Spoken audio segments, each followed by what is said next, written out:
Hi, I'm Willy Chua.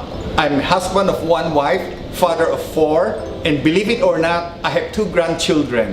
I may look young, but actually I'm not that young. And I'm enjoying the new season of being a grandfather to my grandkids. I have to act like a man.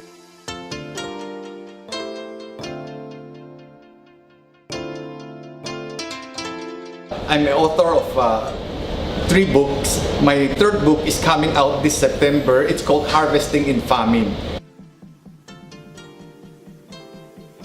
In an agricultural society refers to drought or barrenness or fruitlessness.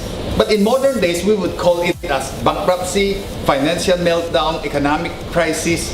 And so these are times when people struggle just to be productive, just to have enough. When the demand is greater than the supply, then you have a famine. And why is harvest so important? Because harvest is what enables us to continue on the next process in the cycle of life. Without harvest, we cannot survive. And without harvest, we do not have the vehicle through which we can be a blessing, or we will be able to help other people.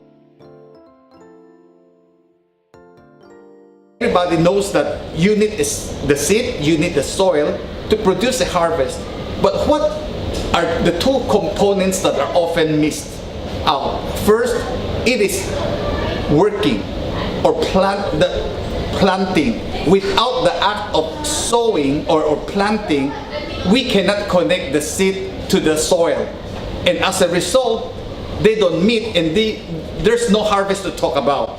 Many times we thought that as long as I have the opportunity or I have the knowledge, I'm good enough. But actually, we need to work on it and allow the soil and the seed to meet. And the 4th component, which is very important, is consistency. Most of the time, we plant the seed and we sit down and expect a harvest. But actually, we need to consistently nurture so that it can produce a harvest. Consistency is what connects the sowing to the reaping. It is what brings the seed from being planted to producing a harvest. It's like, man, when you go to the gym and you have your monster workout of 5 hours, first session, when you go home and you remove your shirt and stand in front of the mirror, what do you see? Fats. But continue to do that week after week, month after month. And eventually, when you look at the mirror, you see 6 brothers coming out of one happy family. You see the 6-pack developing instead of just a big tummy. That is consistency. We find it boring. We thought that there's not much difference.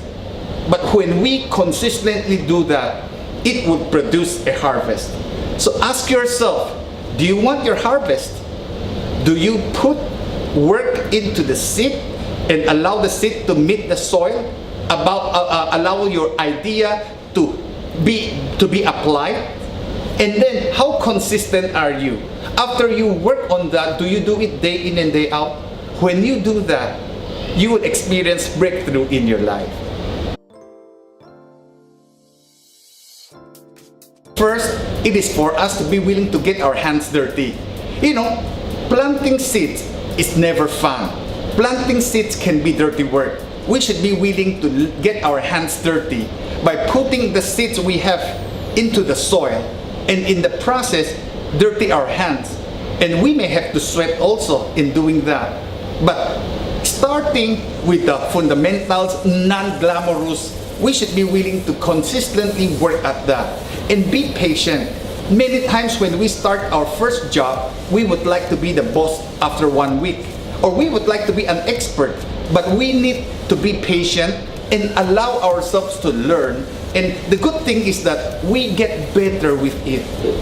When we continue to do what we do, we will continue to grow and become better, become more efficient, and eventually become effective.